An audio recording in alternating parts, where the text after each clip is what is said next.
because that's like the first step for bridging any kind of gap. It's how you communicate. And what's lovely about Libra, unlike Aries in terms of communication, is the communication really comes from a true sense of looking at like both sides of the information. Aloha everybody, and welcome to the Wild Wahine. My name is Kaylani, and I'm here to be your guide through the rough, rugged times we're in right now of 2020. Hi! Thanks for joining. Thanks, Nibbles. Yes, so today we are going to be, at least with this live, I'm going to be focusing more on talking about the sun moving into Libra and also what's going on with Mercury next week. Those are important. So thank you so much for joining, and let's kind of jump in. We're going to first start with the sun mooning. Obviously, like somebody's supposed to be mooning. The sun moving into Libra, and what that means for the energy right now. And this is like this time of year is like my jam, you know. I love the summertime going into fall, and then once we get into winter, I think for me personally in my chart, I'm just like, oh, Capricorn, you know, Aquarius, Pisces. But for right now, we're not there. We're here. And what I'm excited about most with Libra, and we talked about this a little bit before, with Libra right now, Mercury right now is in Libra. Libra's all about communication, the mind. Libra's an air sign. The sun goes into Libra on the 22nd. So we'll be there for a month like we were in Virgo.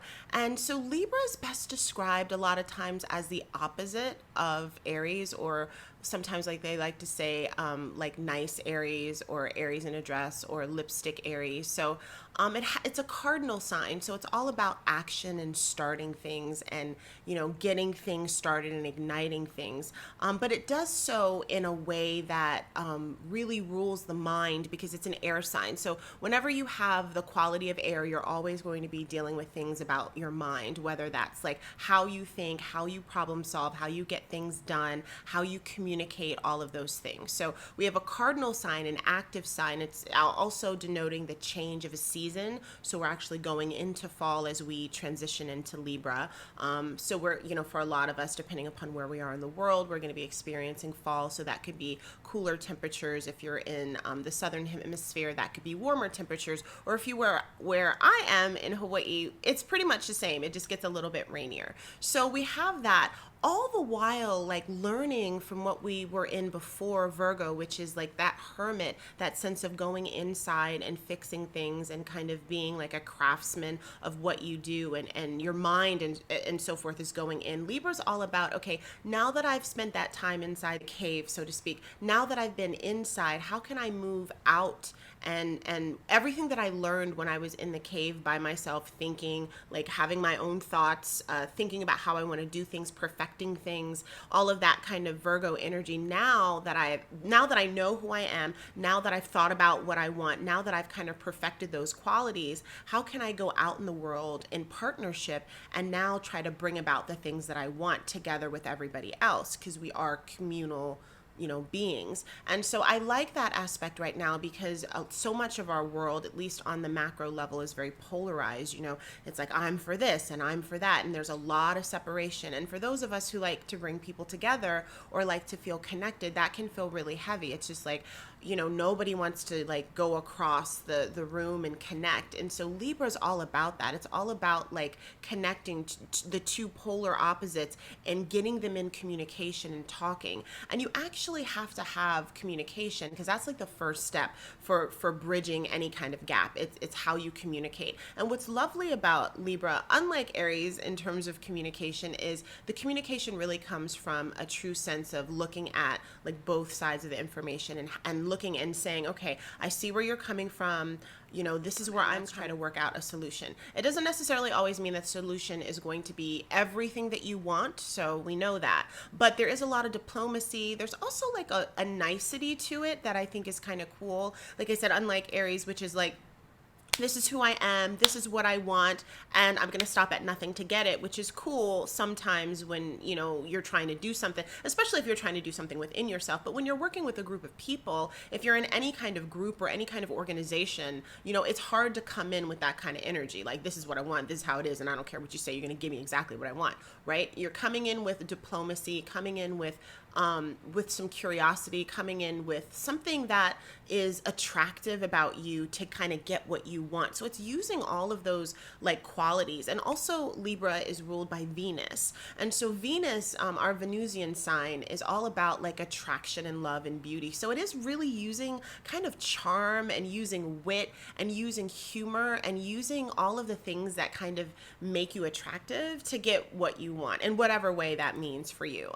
And so I think that, you know, there's so many different ways that we can manifest things or get things in our lives. And sometimes it really is that kind of like bulldozing, let me go in, and sometimes it can be a very like secretive, manipulative kind of way. And for Libra though, it's like, you know, everything's out in the open. One of the symbols of Libra is the scales of balance. So you're weighing the information. You're actually listening. It is a two-way communication, which is really important because it's really, really difficult to sway somebody or to negotiate with someone if you're not listening to them. So I want to say that the cool thing about Libra and how I would like differentiate it from Gemini in a lot of ways. I think Gemini kind of pounds you with all of the information like this and this and this and this and this. I don't necessarily know that they're always the best listeners, but I do believe that Libra is really listening, really, and this is the kind of energy that we want to focus on. Like, am I really listening to what you have to say? And then after I heard it, maybe I'll even like say it back to you. Like, is this what you said? You know, and then you say yes, and you're like, okay, great. So this is how I feel. And then you listen, and then you're like, okay, well, let me say that back to you. Is this what you meant? And I say yes, and then we come on an agreement, because so much of the time, actually, we're not really hearing what people are saying. You know, we think we hear, or while they're talking, we're already in our minds, like, you know, going with what we think they're going to say and what it means and how you feel about it, instead of actually just kind of emptying your mind and listening. So that this listening and communication, that back and forth, is also really, really important. Some of the ways that this might affect us as we move into this, the sun in Libra, is we're probably going to see some things with politics. You know, like I said, Libra rules the scales of balance and social justice and politics, and you'll kind of see a lot of those things come up. And I think where you've seen a lot of people saying, okay, like, this is a problem and this is what I want, you know, and sometimes, like I said, it falling on deaf ears. I think you're going to start to see a little bit more like, okay, well, what are the nuts and bolts of this? How are we actually going to take action and work this out? So, I mean, of course, in any kind of movement or anytime you're trying to shift something, you have to actually get your voice heard. And for some people, it's been very difficult for their voice to even be heard because, you know, various different reasons, you know. So sometimes you do have to, hi, Annette. Thank you so much for joining. Sometimes you do have to like scream from the top of the building, you know, and say like, listen to me. And once you have the attention, once all eyes are on you, what Libra says is, okay, let's get in this conversation and let's like work out the nuts and bolts. Let's actually be active about this. Like, what are we going to do? You want this is what we're going to do. I want this is what you're going to do. So it's actually like working that out. And I'm really looking forward to the energy that where we're actually moving into like how we're problem solving. And Libra's really, really good about problem solving, just because they're able to know who they are and where they stand, but not feel that in listening to you, it's going to make me any less of a person. And I think that's something that, generally speaking, a lot of us are forgetting. We forget that by listening to another person, it doesn't mean that you're wrong. It doesn't mean that you've given up your stance. It just means that you're hearing and you're trying to like get to a resolve, because that's eventually what you want, right? Especially after you emote, you want to come about to some resolution, and that's really important. Okay, checking my notes. Oh yeah, and so one of the reasons why I think this is also so effective for Libra is because they really know how to stay in the lines and they understand what it means to be polite. So I'm hoping, it is my great hope, that during this time, people will be a lot more diplomatic in their words. Now, this is going to be hard because, you know, we have a Mars retrograde in Aries right now, which is basically begging us to just tell people to shut the fuck up and be angry and like, volatile. But I'm thinking that, whenever we have that energy, how we deal with our frustration and our anger, and that's going to really come to a pinnacle next week. Like next week is going to be probably one of the most difficult weeks to try to like temper your tongue, so to speak. And what we do when we have all that emotion and we just want to kind of rage and lash out is we lean into the opposite sign's energy. And like I said, the opposite of Aries is Libra. So we're remembering, okay, use our words well. Let's not say things that we know are incendiary. Libra's smart enough to know like, oh, if I say this, I'm going to get this reaction. So I'm not going to say this. I'm actually going to say the opposite so I can get another kind of reaction so I can get what I want. That's ultimately what it is. It's all about being like a really, really smart negotiator and really going in for what you want. It really is like the sign of like the politician. There's also like a lot of artists, and we'll talk about that in just a second because of the Venus, the Venusian aspect of it. It rules like theater and actors and artists and creativity and anything that has to do with all of those beautiful things. Is you're kind of creating and you're looking, you're refining. There's this quality of like refining things to their most beautiful self and then presenting it with Libra. That's really nice. And that should be fun. So yeah, you're using your grace, you're using your charm, you're collaborating, you're working together. That's really, really important. This is not the time to be alone in something, and that's how you might feel. You might kind of lean towards, well, I can do this. I got this by myself. I don't need, and it's like, no, you do need others. You might need to lean on someone. You might want to be a part of a group at this time. You might want to be in some sort of partnership with somebody, or looking to be in partnership, or looking to kind of go across the aisle and connect with somebody so that together you can get things done. And so for the time of Libra, I just think it's very important for us to think about working together to get things done. There are times where we can be solo and we're supposed to be solo and do what we're supposed to do, but there is this coming together. And I think that's important. And I think it's going to be one of the things that help us get over the bumps, that we eventually will have, especially next week as Mercury starts to go kind of haywire and our communication. So I talked about a little bit about what that meant, like in the macro level, in the micro level, in terms of like interpersonal relationships and love relationships and things like that. Just a really good time to understand that if you're in a partnership with somebody, that you're really reaching out to your partner and you're really communicating and you're really hearing what they're saying. I think this is just so vital and so very important, and understanding that what are some other ways that you can sway a person to get what you want? You know what I mean? I mean, ultimately, we are trying to, we're in relationships with people and we love them and we want to connect with them and we want to build the type of relationships that we want, but we also have our individual needs. So it's about being an individual, but understanding that you're in this kind of dualistic relationship with someone, and what are the alternate ways to get what you want? And so I'll use just a very small example of this, which actually doesn't have to do with a relationship, but it does have to do with parenting. When my son was little, and little kids, they're always like doing kind of crazy stuff. My son had an incredibly messy room and stuff was all over the place, and I was like, all the time. And so sometimes when I would just tell him, stop doing this, you're like, don't do that, it just kind of fell on dead ears. I mean, my son is an Aquarius, so good luck telling them to stop doing anything ever and them like not debating you about why it's okay or just completely ignoring you. And so I found that giving him limited choices actually made him feel more empowered, especially as an Aquarian. And he's like all air. His sun, moon, and rising is just all in air signs. So he needed to have choices. He needed to feel like he was in the driver's seat of his life.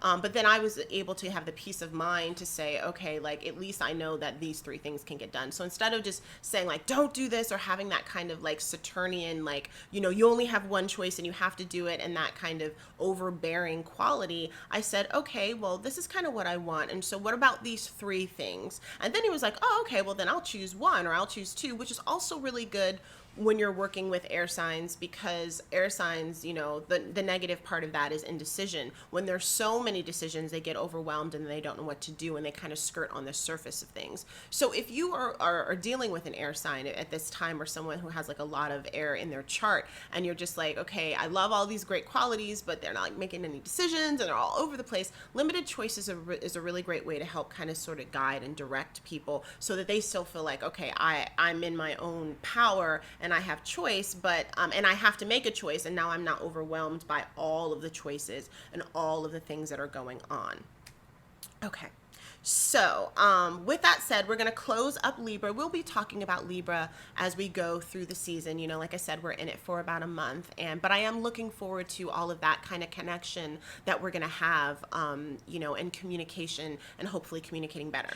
So now let's get to the not so pretty part of what's happening planetarily next week. So on the 21st, Mercury is having some interesting aspects, and they're going to be a little rough. And I think that for anyone who has, you know, Mercury in their chart, like Geminis and Virgos, and anyone that just has prominent Mercury, it can be a little bit rough in terms of communication and in terms of what's going to be going on in your mind. So like I said, on the 21st, Mercury is making a square with Saturn.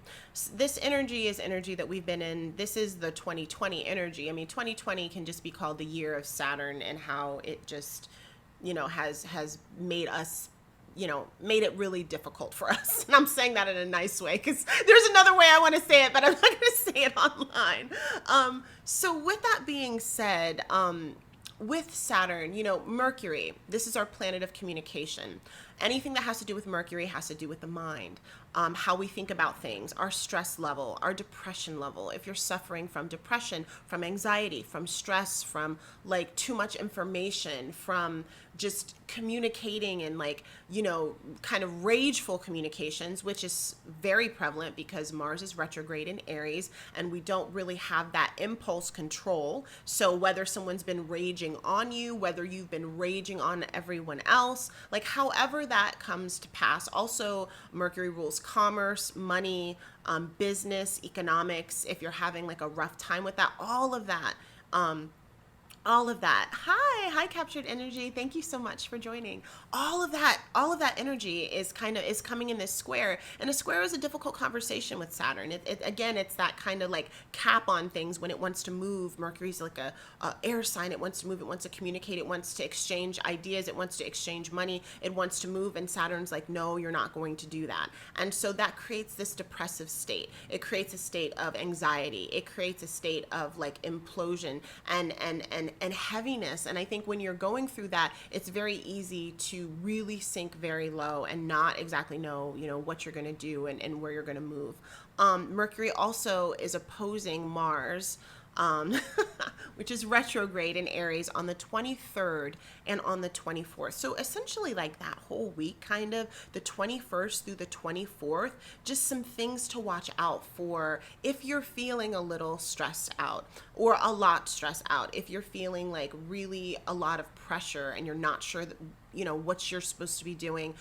You feel like communication is a little off, even though we are moving into early sign Libra. Still not a great time during that time to have communication, I would say, about things that are really personal and very difficult. You want to save difficult conversations maybe for the following week. So unless you have to, if you do have to engage into a difficult conversation, just understand that the feelings are going to be heightened. Understand that people might be extra defensive. Understand that you might be extra sensitive. Understand that the way that words flow and how they usually come out might not be the same. It might be, you know, there might be a lot of bringing up of old things into the new things, and then it just kind of sort of gets out of control. So there's a couple of things that we can do when we're in times like this where the energy is just going to feel thick and it's going to be heavy.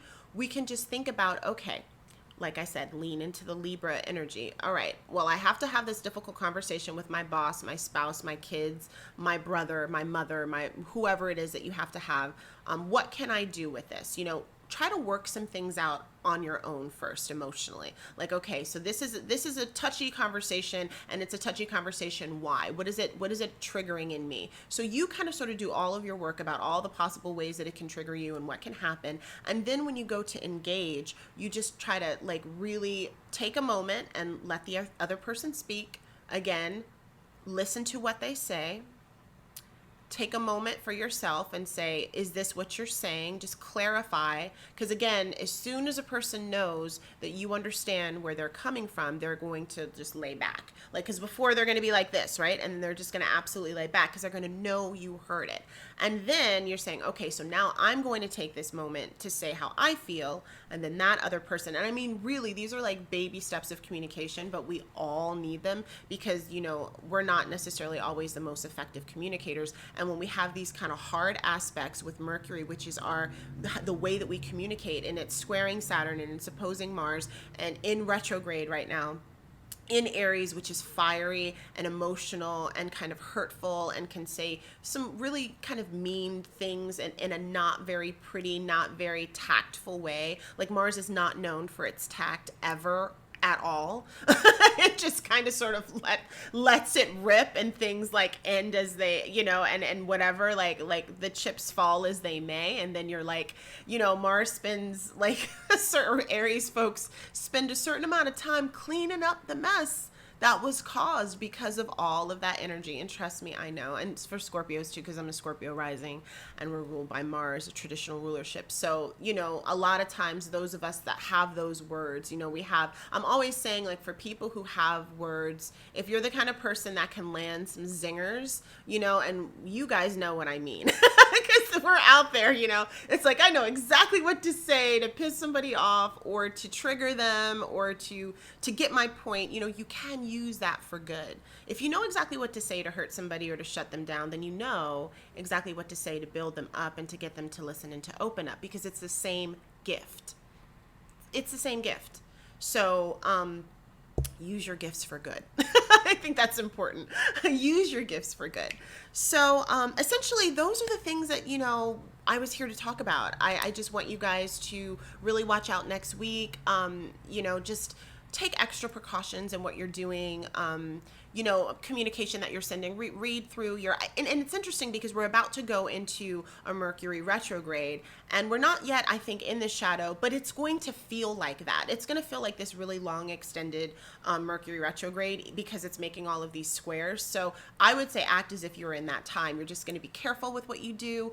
You're just going to be careful in your communications. You're going to sign off on things and, you know, read through the bottom line, ask all of your questions. You're not going to make any really risky moves for business right now. Spend, you know, like, really look through everything. I mean, and that's the thing, like, we talk about, like, somewhat times the negative things, but, you know, Mercury square Capricorn can also be really good about stopping what you're doing and really looking at the details and getting really specific about everything so that you don't make a mistake, so that can happen too. And Mercury opposite Mars can also be speaking your truth, like from a very passionate place, you know, and not feeling ashamed of how you feel about something and speaking it. So not all of these squares have to be looked upon as like this negative, bad thing. There's also ways that you can lean into it. If you wanted to give a passionate speech, if you wanted to give a passionate communication to your boss because you want to get paid more because you're doing twice the work and now you're working at home or whatever, you know, do that. But what we're asking for is to maybe not do it off the cuff.